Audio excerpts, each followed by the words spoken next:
Welcome to Let's Talk Meshing Tutorial Tuesday, where we show you how to use a feature in just a couple of minutes. In today's video, we're going to show you how to create a new blank project or restart a project. On the screen, you can see a glider mesh. We've got the geometry, the underlying geometry, a surface mesh, a couple of sources. The defaults have been specified. The solver has been set to OpenFOAM. And what I'd like to do now is restart the project.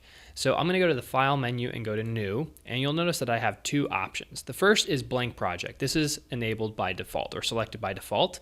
And what this is going to do is if you go ahead and click OK, it's going to wipe the slate clean. It's going to reset everything, basically reset Pointwise so that you can begin meshing and creating something entirely new. However, what I'd like to do for this project is just restart it and remove certain things. For example, I can uncheck Clear Database to keep the database once I restart this project. I can uncheck Clear Sources to keep the sources. Maybe I'd like to keep the solver set as OpenFOAM, so I can uncheck Reset CAE. And lastly, I spend a lot of time specifying my defaults, so let's go ahead and uncheck Reset Defaults so that those stay the same as well.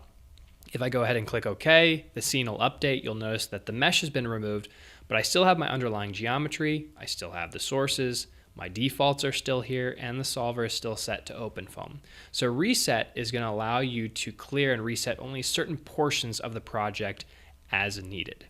If you like this video, be sure to click the thumbs up button and subscribe to our channel for more videos like this. If you have any questions or comments, drop us a line down below or connect with us on Twitter, which is linked in the description. Thank you all and have a pleasant Tuesday.